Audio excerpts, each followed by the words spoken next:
Bueno, y siguiendo también en este tema, veíamos ahí parte del relato de los vecinos que reclaman por la cercanía de este aeródromo La Paloma. Es un factor a considerar. Este tipo de recintos debiesen estar lejos de las zonas habitadas. Precisamente para conversar de este tema nos acompaña Felipe Delgado, quien es académico de Ingeniería de Transporte de la Universidad Católica, experto en sistemas de transporte aéreo. Muchas gracias por acompañarnos, Felipe.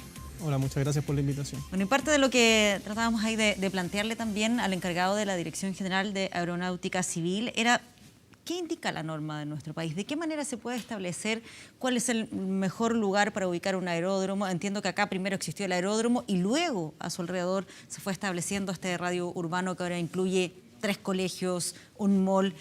¿Cuál es primero lo que indica nuestra regulación sobre este tema? A ver, desconozco si existe una regulación como tal. Lo que sí podemos apreciar a lo largo de la historia es que muchos aeropuertos o aeródromos han sido de alguna forma absorbidos por las ciudades y han tenido que ir hacia la periferia. Y eso se debe a una pobre planificación del territorio. El tema de esto queda en manos de los planos reguladores. Entonces no hay una entidad que permita, al fondo, proteger a los aeropuertos como tal. Para poner un ejemplo, tenemos el aeródromo de Cerrillo, que se inauguró en los años 30 y el año 2006 ya dejó de operar completamente porque ya la población circundante, el fondo, impidió que siguiera operando. Si no protegemos los aeropuertos, prontamente vamos a tener un problema similar con el aeropuerto de Santiago. Porque uno habla de este lamentable accidente donde hay vidas humanas, pero los aeropuertos tienen otro tipo de impactos. Por ejemplo, el ruido. Sobre 65 decibeles se está comprobado que existen riesgos para la salud. Y el aeropuerto de Santiago, hay zonas urbanas en donde actualmente ese límite se sobrepasa por el ruido del aeropuerto.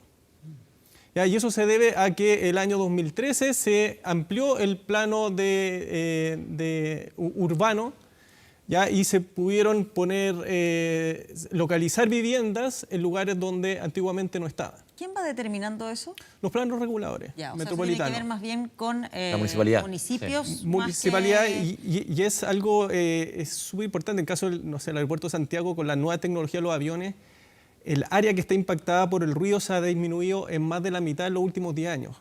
A pesar de eso, ahora tenemos viviendas que están afectadas por el ruido debido a que están cada vez más cerca de los aeropuertos. Felipe, se lo preguntamos al director de la Dirección General de Aeronáutica Civil. Tu ojo de experto, quizás, ¿cuánto debería ser el perímetro que se debiera resguardar en torno, por ejemplo, a un aeródromo como La Paloma? Más allá, porque él decía, a ver, la DGAC se preocupa más que todo de la construcción en la altura, que obviamente no provoque problemas para el despegue ni para el aterrizaje. Pero tu ojo de experto, como ingeniero experto en transporte aéreo, ¿cuál debería ser el perímetro que debería resguardarse, por ejemplo, en escenarios como este, o al final es algo que no es tan importante? La verdad que lo desconozco.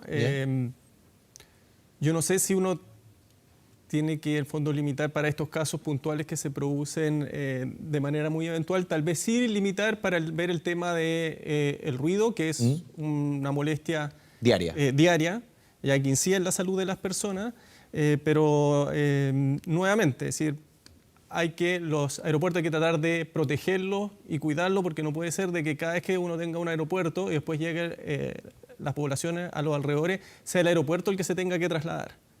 Ya lo vimos con Cerrillo, tenemos este problema. Hay una polémica también por el aeródromo de Tobalaba, cuando el aeródromo estaba ahí el año 50, donde no había ninguna vivienda alrededor. Entonces, ahí hay un tema. No podemos que de cada vez que... ¿Qué pasa cuando el aeropuerto de Santiago tengamos lleno de vivienda alrededor? Porque actualmente, por ejemplo, el aeropuerto de Santiago tiene limitaciones de uso de una de sus pistas hasta una determinada hora en la noche, por las viviendas que están aledañas. O sea, lo ideal sería evitar que llegue una cantidad importante de viviendas a las cercanías. Entonces, por eso hay que planificar, hay que proteger, hay que priorizar los aeropuertos. Claro, no esperar a que ocurra un accidente para poder tomar esas medidas. Lo digo por lo que escuchábamos hoy día, los vecinos planteando que para ellos ya es suficiente, que no debiese seguir operando este aeródromo. Por otro lado, escuchábamos también al intendente que decía que este aeródromo cumple un rol fundamental en esa zona del país en lo que se refiere a la conectividad. ¿Cómo se hace para poder ahí equilibrar las dos demandas? Ahora es difícil, por eso nuevamente tiene que haber aquí un planificador más central en que ponga cotas a la superficie en donde uno puede construir. Una vez que el vecino está ahí, lógicamente él empieza a exigir sus derechos. Y el vecino llegó después del aeródromo. Exactamente, el edificio llegó después del aeródromo, entonces es bien difícil. Es decir, una vez que ya estás ahí, es difícil mover al vecino, es difícil mover al aeródromo, por eso hay que trabajar ex ante en planos reguladores para evitar este tipo de situaciones. Felipe, ¿cómo se trabaja este tema en otras partes del mundo quizás? Por ejemplo, no estamos hablando quizás de mega aeropuertos, pero quizás estos aeródromos que son más pequeñitos, que sí tienen una utilidad gigante, sobre todo en regiones como en la región de los lagos, el sector de la zona de Chiloé, en que el transporte aéreo, tal como en barco, es fundamental, la única forma de llegar. ¿Cómo se trabaja en otros países del mundo justamente estos pequeños aeródromos que quedan en la mitad de ciudades? ¿Ocurre también en muchas partes del mundo? ¿Es algo común? Cuando ocurre eso, ¿qué medidas se toman quizás para paliar? Es decir, es algo súper común en otras partes del mundo. En Los Ángeles hay más de 6 aeropuertos importantes, más una cantidad de aeródromos, no sé el número, pero es bien importante que está y conviven dentro de la ciudad, sin ningún tipo de problema. Hay que considerar que estos eventos son trágicos, pero el transporte aéreo es el transporte más seguro en el mundo. Es decir, la probabilidad de que uno es 4 veces más probable ganarse el loto o el quino que morir en un accidente aéreo, para ponerlo en perspectiva.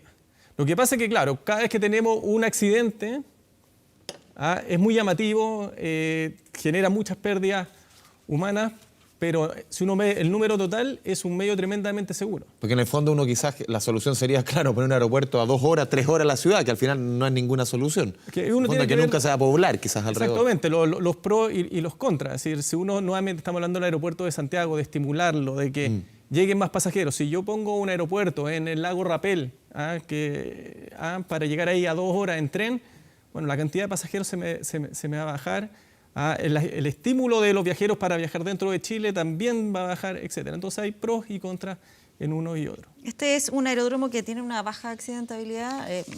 Solo por mencionar algunas de las cifras que dio hoy el intendente. Dijo que se realizan 22.000 vuelos anuales, que es el segundo con más movimiento del país después del de Tobalaba, y que ha tenido, considerando 3 accidentes desde el año 2008. 230.000 vuelos desde que está funcionando, o sea, 3 accidentes, hablamos de uno cada 70.000, 75.000. Como decías tú, o sea, la tasa es baja de accidentabilidad, o sea, al final, un poco lo que preguntaba la Pati, ¿cómo se equilibra acá? Porque en estos episodios, obviamente que la alarma se levanta de manera exponencial. Sí, es que nuevamente yo creo que acá el tema es planificar con anterioridad. Aquí la pega es de la municipalidad. Acá la pega es, pero tal vez es mucho dejarse a la municipalidad, a lo mejor acá hay que ver un tema un poco más central y ver cómo abordar el tema del aeropuerto. El caso del aeropuerto, por ejemplo, de Santiago, no es una municipalidad la que interviene, es más de una. Entonces, ¿cómo poner de acuerdo a los diferentes actores para, en este caso, proteger los aeropuertos? Ahora, en este caso puntual, efectivamente, ¿estaban muy cerca estas residencias del aeródromo? O sea, lo digo por lo que mencionaba al inicio, no solamente son las casas, hay 3 colegios, hay un mall, pareciera ser que está muy poblado, lo digo mirándolo así a la distancia por las imágenes que nos llegaron. Sí, la verdad es que el caso particular no lo he estudiado en detalle, así que no podría dar una opinión a ese respecto. Muy bien. Felipe Delgado, académico de Ingeniería de Transporte, la Católica, y experto en sistema de transporte aéreo. Muchas gracias por esta conversación con Canal 24 Horas. Gracias muchas por gracias a acompañarnos. ustedes.